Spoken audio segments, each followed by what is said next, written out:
The man who desired gold. Bensir, the chariot builder of Babylon, was thoroughly discouraged. From his seat upon the low wall surrounding his property, he gazed sadly at his simple home and the open workshop in which stood a partially completed chariot. His wife frequently appeared at the open door. Her furtive glances in his direction reminded him that the meal bag was almost empty and he should be at work finishing the chariot, hammering and hewing, polishing and painting, stretching toward the leather over the wheel rims, preparing it for delivery so he could collect from his wealthy customer. Nevertheless, his fat, muscular body sat stolidly upon the wall. His slow mind was struggling patiently with a problem for which he could find no answer. The hot tropical sun, so typical of this valley of the Euphrates, beat down upon him mercilessly. Beads of perspiration formed upon his brow and trickled down unnoticed to lose themselves in tight hairy jungle on his chest. Beyond his home towered the high terraced wall surrounding the king's palace. Nearby, cleaving the blue heavens, was the painted tower of the Temple of Bel. In the shadow of such grandeur was his simple home and many others far less neat and well cared for. Babylon was like this, a mixture of grandeur and squalor, of dazzling wealth and direst poverty, crowded together without plan or system within the protecting walls of the city. Behind him, had he cared to turn and look, the noisy chariots of the rich jostled and crowded aside the sandaled tradesmen as well as the barefooted beggars. Even the rich were forced to turn into the gutters to clear the way for the long lines of slave water carriers on the king's business, each bearing a heavy goatskin of water to be poured upon the hanging gardens. Bensir was too engrossed in his own problem to hear or heed the confused hubbub of the busy city. It was the unexpected twanging of the strings from a familiar lyre that aroused him from his reverie. He turned and looked into the sensitive, smiling face of his best friend Kobe, the musician. "May the gods bless thee with great liberality, my good friend," began Kobe with an elaborate salute. "Yet it does appear they have already been so generous thou needst not to labor. I rejoice with thee in thy good fortune. More, I would even share it with thee. Pray from thy purse, which must be bulging, else thou wouldst be busy in your shop, extract but 2 humble shekels and lend them to me until after the nobleman's feast this night. Thou wilt not miss them ere they are returned." "If I did have 2 shekels," Bensir responded gloomily, "to no one could I lend them, not even to you, my best of friends, for they would be my fortune, my entire fortune. No one lends his entire fortune, not even to his best friend." "What?" exclaimed Kobe with genuine surprise. "Thou hast not 1 shekel in thy purse, yet sit like a statue upon a wall. Why not complete that chariot? How else canst thou provide for thy noble appetite? 'Tis not like thee, my friend. Where is thy endless energy? Doth something distress thee? Have the gods brought to thee troubles?" "A torment from the gods it must be," Bensir agreed. "It began with a dream, a senseless dream, in which I thought I was a man of means. From my belt hung a handsome purse, heavy with coins. There were shekels which I cast with careless freedom to the beggars. There were pieces of silver with which I did buy finery for my wife and whatever I did desire for myself. There were pieces of gold which made me feel assured of the future and unafraid to spend the silver. A glorious feeling of contentment was within me. You would not have known me for thy hard-working friend, nor wouldst have known my wife. So free from wrinkles was her face and shining with happiness. She was again the smiling maiden of our early married days." "A pleasant dream indeed," commented Kobe. "But why should such pleasant feelings as it aroused turn thee into a glum statue upon the wall?" "Why indeed? Because when I woke and remembered how empty was my purse, a feeling of rebellion swept over me. Let us talk it over together, for as the sailors do say, we ride in the same boat, we too. As youngsters, we went together to the priests to learn wisdom. As young men, we shared each other's pleasures. As grown men, we have always been close friends. We have been contented subjects of our kind. We have been satisfied to work long hours and spend our earnings freely. We have earned much coin in the years that have passed. Yet to know the joys that come from wealth, we must dream about them. But are we more than dumb sheep? We live in the richest city in all the world. The travelers do say none equals it in wealth. About us is much display of wealth, but of it we ourselves have not. After half a lifetime of hard labor, though my best of friends has an empty purse and says to me, "May I borrow such a trifle as 2 shekels until after the nobleman's feast this night?" Then what do I reply? Do I say, "Here is my purse. Its contents will I gladly share"? No, I admit that my purse is as empty as thine. What is the matter? Why cannot we acquire silver and gold, more than enough for food and robes? Consider also our sons, Bensir continued. Are they not 17, following in the footsteps of their fathers?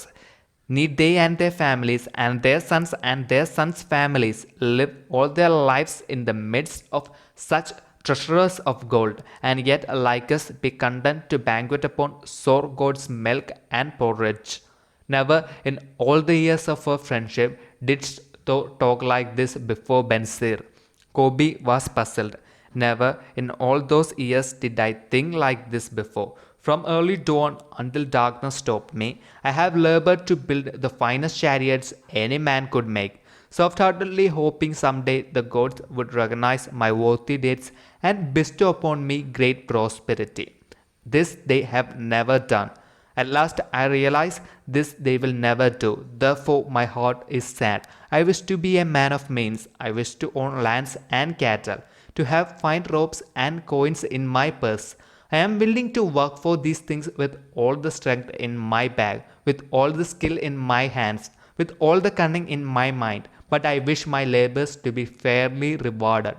What is the matter with us? Again, I ask you, why cannot we have our just share of the good things so plentiful for those who have the gold with which to buy them? Would I knew an answer, Kobe replied. No better than thou am I satisfied. My earnings from my law are quickly gone. Often must I plan and scheme that my family be not hungry.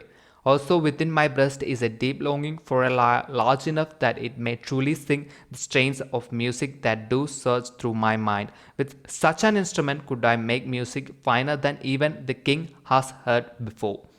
Such a lyre thou shouldst have. No man in all Babylon could make it sing more sweetly, could make it sing so sweetly. Not only the king, but the gods themselves would be delighted. But how mayst thou secure it while we both of us are as poor as the king's slaves? Listen to the bell, here they come.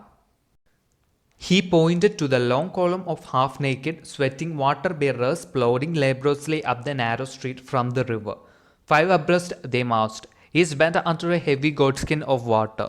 A fine figure of a man, he who doth lead them, Kobe indicated, the wearer of the bell, who marched in front without a load. A prominent man in his own country, 'tis easy to see. There are many good figures in the line, Bensir agreed.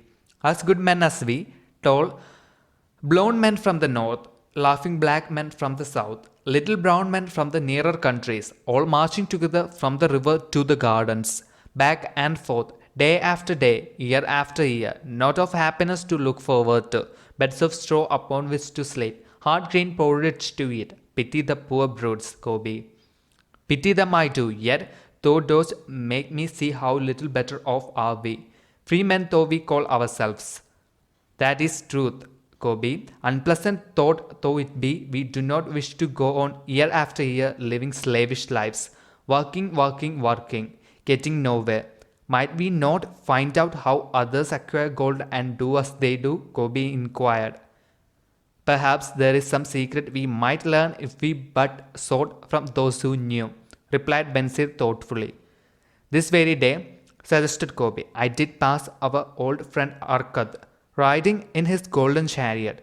This I will say, he did not look over my humble head as many in his station might consider his right.